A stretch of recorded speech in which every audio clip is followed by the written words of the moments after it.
얼마 전에 작고하신 그 문화부 장관을 지낸 이어령 씨를 여러분 잘 알 것입니다. 지성에서 영성으로라는 책을 썼는데 이분은 최고의 지성인으로서 예수님을 만나고 최고의 영성인으로 거듭나서 많은 영향력을 끼쳤습니다. 최고의 영성을 가진 그가 그 어떤 사람의 그 어떤 복음도 통하지 않았는데 사랑하는 딸이 죽어가는 그런 상황 가운데서 결국 예수님을 영접하게 됩니다. 그는 말하기를 인간의 비극은 숫자 노름에서부터 시작되었다 하면서 어린 시절의 얘기를 합니다. 어릴 때 어머니가 두 형제에게 별 사탕을 주었어요. 근데 사탕을 받을 때는 너무너무 좋았는데 사탕을 받는 순간 문제가 생겼어요. 형이 동생보다 몇 개 더 많이 받았다라는 것입니다. 그래서 문제가 생겼는데 형은 왜 동생보다 더 많이 가져야 되느냐고. 나에게 몇 개를 더 주어야 공평하지 않느냐고 때를 썼는데 형은 엄마가 주셨는데 잔소리가 많다고 티격태격 싸우다가 결국 둘 다 집에서 쫓겨나게 됩니다. 추운 날 밤에 쫓겨난 이어령은 갈 곳이 없어서 언덕 위에 올라서 밤하늘을 쳐다봅니다. 옛날 같으면 별 하나 나 하나 별 둘 나 둘 별을 세웠을 텐데 그날은 숫자 세는 것이 싫어졌습니다. 날씨는 춥고 또 밤에 별사탕 몇 개 얻어먹으려고 다 싸우고 쫓겨난 자기 신세를 한탄하며 그는 하나님 앞에 기도했다고 합니다. 주여, 노동과 사랑과 웃음을 환산하는 자들을 구원해 주옵소서. 누구보다 한 살 더 먹은 것, 1,000원 더 번 것, 100원 더 벌었다는 것이 자랑이 되지 않도록 나에게 용기를 주옵소서. 여러분, 저와 여러분이 이런 기도를 할 수 있기를 주님의 이름으로 축원합니다. 내 행복의 기준, 내가 마음의 평안을 누리고 내가 자랑하는 기준이 한 살 더 먹었다라는 것, 돈 좀 더 번다라는 것, 조금 더 가졌다라는 것이 아니라는 것입니다. 오늘 이 시대의 비극은 숫자 노름에서 시작돼요. 전세에 살다가 애쓰고 수고하여 내가 장만한 아파트에 들어가서 너무너무 행복합니다. 어느 날 보니까 동창회 가보니까 내 친구는 나보다 평수 넓은 아파트에 살아요. 그 순간부터 내 마음에 평안이 끼어져요. 좋은 자동차를 샀는데 어느 순간 동창회에 가보니까 공부도 못하는 것들이 나보다 비교가 안 되는 급이 높은 자동차를 삽니다. 다른 사람이 나보다 월급이 많고 다른 사람이 나보다 더 가진 것, 이 세상적인 기준을 보는 순간부터 비극이 시작된다라는 거예요. 그러나 주님은 말씀합니다. 누가복음 12장 15절에 삼가 모든 탄심을 물리치라. 사람의 생명이 그 소유에 넉넉한 데 있지 아니하니라. 여러분, 하나님은 숫자나 외형이나 외모를 보지 않고 중심을 보신다라는 거예요. 사무엘상 16장 7절에 보면 내가 보는 것은 사람과 같지 아니하니 사람은 외모를 보거니와 나 여호와는 중심을 보느니라. 교회 올 때 내 헤어스타일을 어떻게 해야지, 내 옷을 어떻게 옷을 입어야지, 외형을 가꾸려고 애를 쓰지만은 주님은 거기에 관심이 없다라는 거예요. 주님은 우리 속을 보시고 중심을 보십니다. 얼마나 하나님을 사모하며 얼마나 하나님을 기대하며 얼마나 하나님을 사랑하는가, 그 중심을 보신다라는 겁니다. 사람이 보는 기준과 하나님이 보는 기준은 다릅니다. 오늘 본문을 보면 주님이 보시는 기준, 주님이 보시는 것이 무엇인지 나타나고 있어요. 예수님이 새벽 무명부터 일어나서 새벽 기도를 하셨어요. 누가 새벽 기도를 만들었냐? 언놈이 만들어가지고 사람을 이렇게 힘들게 하느냐? 예수님이 만들었어요. 예수님이 새벽 기도를 만들었어요. 새벽부터 일어나서 기도하셨어요. 그리고 하루를 시작했는데 예수님은 낮에는 예루살렘 휘황찬란한 예루살렘에서 이렇게 사역하다가 밤이 되면 예루살렘을 빠져나와서 건너 마을에 언덕에 있는 베다니에 거했어요. 가난한 사람들이 사는, 못 사는 사람들이 살고 병든 사람, 소외된 사람, 땅의 백성들이 사는 휘황찬란한 밤 예루살렘을 벗어나서 그곳에 거하다가 새벽에 겟세마네 올라가서 하나님 앞에 기도하고 그 다음에 이제 예루살렘 성을 향하여 올라오는 거예요. 올라가는데 배가 너무너무 고파요. 시장기가 돌았어요. 18절에 보면 이른 아침에 성으로 들어올 때에 시장하신지라. 배가 고픈 거예요. 근데 저 앞에 무화과 나무가 있는데 이제 되었다. 가서 그 무화과 나무의 열매를 먹으면 되겠다. 입맛을 다시며 달려갔는데 아무리 살펴봐도 열매가 없어요. 19절에 길가에서 한 무화과 나무를 보시고 그리로 가사 잎사귀밖에 아무것도 찾지 못하고 나무에게 이르되 이제부터 영원토록 내가 열매를 맺지 못하리라 하시니 무화과 나무가 곧 마른지라. 무화과 나무는 여러분 말 그대로 무화과, 꽃이 없는 나무, 열매를 맺는 나무입니다. 무화과는 여러분 나무 알다시피 우리 이 추운 지방에서는 잘 모르지만 저 호남 지역에 가면 이스라엘에 가면 보이는데 무화과 나무는 어떤 아름다움, 관상수, 사람들에게 아름다움을 주고 꽃으로 하는 그런 나무가 아닙니다. 집을 짓는 제목으로 쓰는 나무도 아니에요. 그야말로 열매 맺는 나무예요. 이스라엘을 상징하는 나무로서 길가에 많이 심어지고 가난하고 배고프고 힘든 사람들이 언제든지 따먹을 수 있도록 만들어 놓은 나무입니다. 근데 열매를 맺어야 할 무화과 나무에 열매가 없자 주님은 그 자리에서 나무를 저주를 해버려요. 그저 곧바로 무화과 나무가 말라 죽었습니다. 근데 마가복음 11장에는 똑같은 사건을 이렇게 기록합니다. 마가복음 11장 13절 같이 함께 읽습니다. 시작. 멀리서 잎사귀 있는 한 무화과 나무를 보시고 혹 그 나무에 무엇이 있을까 하여 가셨더니 가서 본즉 잎사귀 외에 아무것도 없더라. 이는 무화과의 때가 아님이라. 무화과가 나무에 열매를 맺을 때가 아니라는 거예요, 여러분. 무화과 나무가 열매 맺을 때가 아닌데 열매가 없다고 저주를 하시는 거예요. 예수님이 무화과 나무를 저주한 사건을 보면 참 이해가 되지 않습니다. 나무는 죄가 없어요. 중립입니다. 사람이 잘 가꾸면 열매를 맺고 사람이 잘못 가꾸면 열매가 없는 거예요. 열매 맺지 못한 것은 나무에게 책임이 있는 것이 아니라 사람에게 책임이 있어요. 그러면 왜 예수님이 입만무성한 무화과 나무를 보시고 저주하셨을까요? 그 답이 12절부터 나와요. 성경에 보면 예수님께서는 유일하게 분노하시고 경도를 하시고 막 파괴적인 이 저주하는 기적이 일어나요. 성경에 어디 보세요. 예수님이 화를 내고 예수님이 저주를 하고 예수님이 병자가 오는 병자를 쫓아내고 그런 것이 유일하게 12절부터 예수님이 성전에 들어가니까 소와 양과 비둘기 파는 장사꾼들을 막 쫓아내었어요. 성전 안에서 환전하는 사람들을 쫓아내었습니다. 성전을 청소했어요. 이 말은 하나님 앞에 예배해야 할 성전에서 온갖 부정부패가 일어나는 그런 일들을 보고 그랬어요. 하나님 앞에 제사 드리러 올라오는 백성들 그 제물을 트집을 잡아가지고 빠꾸를 시키고 자기들이 준비한 제물을 아주 엄청난 돈을 주고 다시 강매를 하고 하나님 앞에 드려질 성전세, 세켈, 유대인의 돈 그걸 환전해주면서 엄청난 폭리를 취하는 그런 일들. 만민이 기도하는 집에서 장사하는 그들을 보면서 겉모습은 주여 주여 하고 거룩해 보이고 겉모습은 정말로 정말 거룩해 보이는 제사장처럼 보이지만 그 속을 볼 때 너무나도 부패하고 너무나도 타락한 그 종교 지도자들을 보았어요.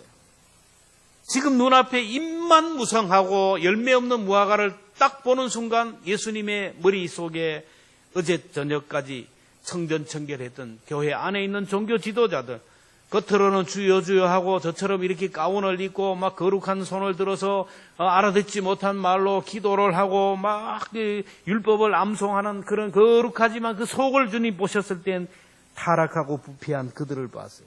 입만 무성하고 열매 없는 종교 지도자들을 보았어요. 그래서 그 나무를 저주해서 더 쉽게 설명하면 옛날에 시어머니 잔소리에 시달리고 시집살이가 고달프고 사사건건 잔소리하는 시어머니 밑에서 자라던 며느리가 그날도 잔뜩 스트레스를 받고 나가는데 이놈의 강아지가 쟁쟁거리면서 막 달려들면서 먹이를 달아요. 그 쟁쟁거리며 달려드는 강아지를 보는 순간 시어머니가 생각나는 거예요. 발길로 팍 차버리는 거예요. 시어머니가 지금 발길로 찬 것은 강아지를 찬 게 아니고 누구를 찼어요?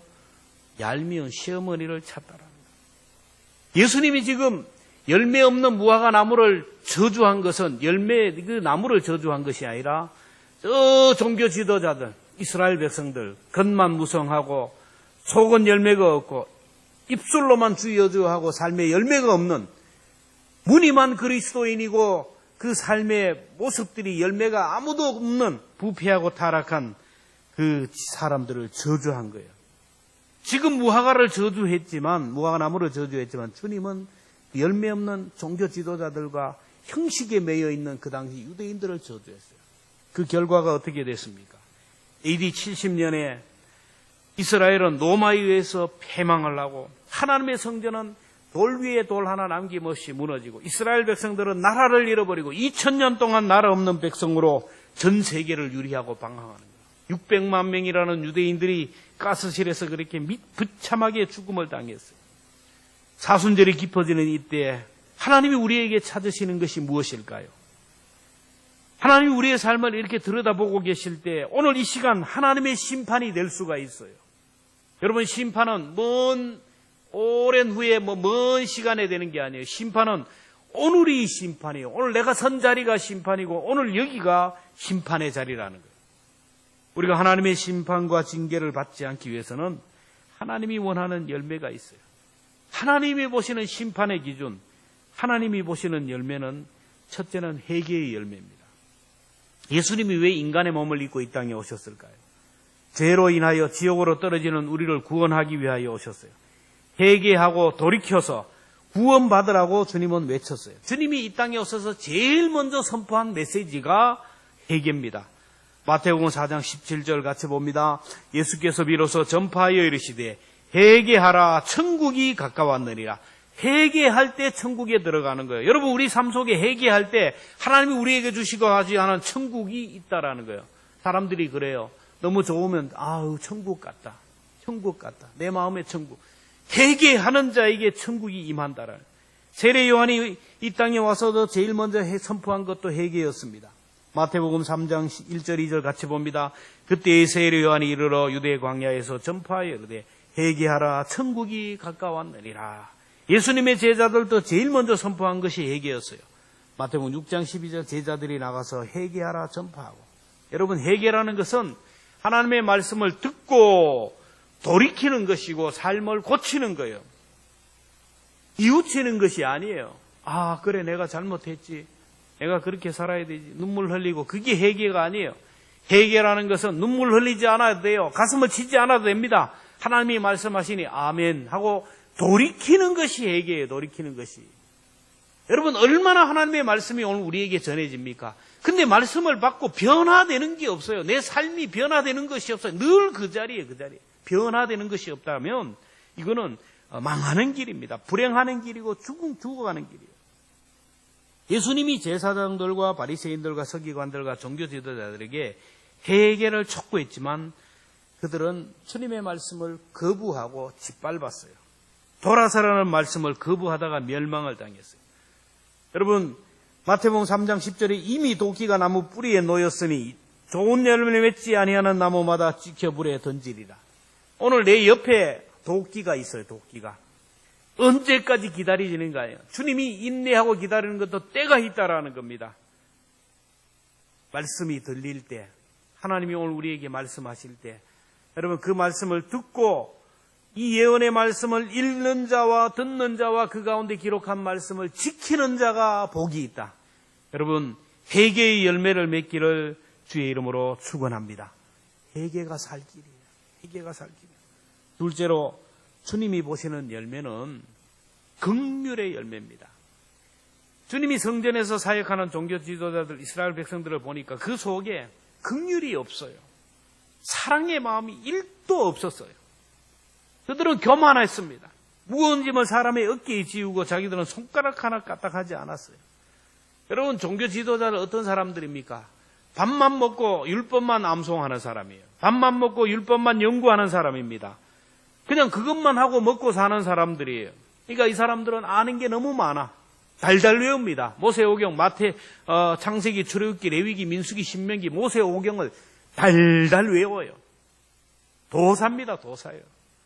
너무 많이 아니까 아는 것을 가지고 이제 실천하려고 하는 게 아니고 이걸 막 자랑하려고 하는 거예요. 그래서 율법책, 텍스트를 옆에 놓고 그 율법을 다시 설명하고 더 구체적으로 적용하는 참고서를 만들기 시작하는 거예요. 율법서는 조그마하지만 그 참고서는 산더미 같아요.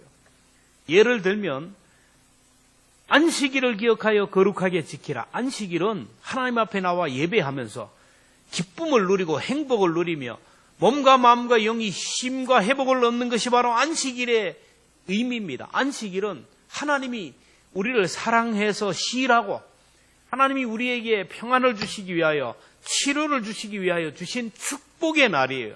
하나님이 우리를 사랑하셔서 주신 것이 바로 안식일이에요. 그런데 이 사람들은 안식일 날 해서는 안 되는 금기사항을 몇 가지를 만들냐면 39가지를 만들었어요. 시간이 없어서 이걸 소개를 못 하는 거예요. 안식일 날 바느질도 하면 안 돼요. 안식일 날 불도 떼면 안 됩니다. 안식일 날 몇 보 정도 거리, 그 거리를 넘어서도 안 되고, 안식일 날 해서는 안 되는 게 39가지예요. 이게 보통 사람이 안식일 날만 딱 되면 앉아가지고 꼼짝을 못 하는 거예요. 이것도 하면 안 되고 저것도 하면 안 되고 앉아가지고 꼼짝 못하고 안식일을 지키느라고, 금기사항을 지키느라고 발발 떨다가 하루 다 가는 거예요. 그날은 뭐 하는 날입니까? 하나님 앞에 나와 예배하고 하나님의 말씀을 듣고 우리 하나님의 사람들과 함께 사랑하고 교제하고 섬기는, 행복을 누리는, 그 행복을 나누는 축복의 절기인데, 안식일만 되면 이 사람들은 하나님을 생각할 틈이 없어요. 형제를 생각할 틈이 없어요. 앉아가지고 안식일날 이것도 하면 안 되지, 이것도 하면 안 되지. 그래, 이 안식일 이것만 지키기 위하여 발발 떨다가 결국 가난하고 힘들고 어려운 사람, 먹고 살기 힘든 사람은 안식일날 앉아가지고 그렇게 해가지고는 굶어 죽어요. 그러니까 그 사람들은 하나님은 우리를 같은 사람을 버렸다, 그냥 먹고 사는 게 수지, 이렇게 해서 자포자기하는 거예요. 안식일날 병자가 왔어요. 예수님은 안식일날 환자가 눈앞에 왔어요. 너무 불쌍하니까 참 안 됐다, 그래서 고쳐주시는 거예요. 그러면 사람들이 예수님에게 아이고 그래, 저 사람은 그동안 불치병으로 저렇게 힘들고 어려운데 예수님이 고쳐주시니 너무 감사한 일이에요, 축하한다. 뭐라 합니까? 안식일날 어떻게 병자를 고칩니까? 성경이 어디 안식일날 병자 고치지 말라는 말이 없어요. 지들이 만들어 놓은 조항인데. 그러면서 안식일날 병자 고쳤다고 야단을 치는 거예요. 그때 예수님이 얘기하는 거예요. 사람이 안식일을 위하여 있는 것이 아니라 안식일이 사람을 위하여 있는 것이라. 여러분, 율법이라는 것, 주의를 지키라는 것, 이거는 우리를 사랑해서 주신 거예요. 우리에게 복을 주시고 우리에게 은혜를 주시기 위하여 주신 하나님의 사랑의 마음이라는 겁니다. 호세아 6장 6절에 보면 나는 인애를 원하고 제사를 원치 아니하니 번제보다 하나님을 아는 것을 원하노라. 여러분, 주님이 원하는 것은 우리가 얼마나 하나님 앞에 가서 예배를 많이 드리고 얼마나 새벽 기도를 많이 하고 얼마나 우리가 막 이렇게 헌금을 많이 하고, 이게 아니라 하나님의 마음, 하나님의 성품을 가지고 살아가는 거예요. 하나님의 사랑의 마음. 주님 우리를 볼 때 이 속에 뭐 마음이 있느냐, 이걸 보는 거예요. 성령님이 함께하는 사람은 어머니의 마음을 가져요. 성령님은 어머니의 영이라죠. 그래서 아픈 사람을 보면 참 불쌍하다, 참 안 됐다.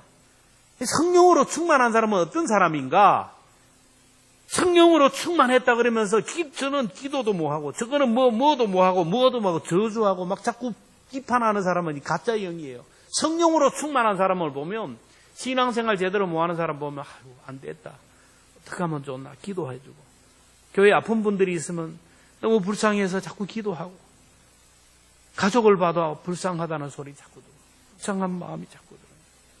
여러분, 사랑하는 남편을 보고, 사랑하는 아내를 보고, 자녀들을 볼 때 참 안 됐다, 불쌍하다, 그런 마음이 듭니까?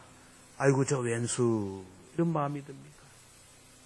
안 됐다, 불쌍하다, 이 마음이 드는 사람이 바로 성령의 사람이에요. 왼수로 보이고, 안동말로 밑깔스럽게 보이면 여러분 회개해야 돼요. 주님은 우리에게 보는 것은 뭐야? 사랑의 마음, 긍휼의 마음이에요. 사순절 이 계절에 긍휼의 마음, 사랑의 마음을 회복할 수 있기를 주님의 이름으로 축복합니다. 안 되면 회개하고, 안 되면 금식하세요. 밥을 한번 끊어보세요. 3일만 굶어보세요. 일주일만 굶어보세요.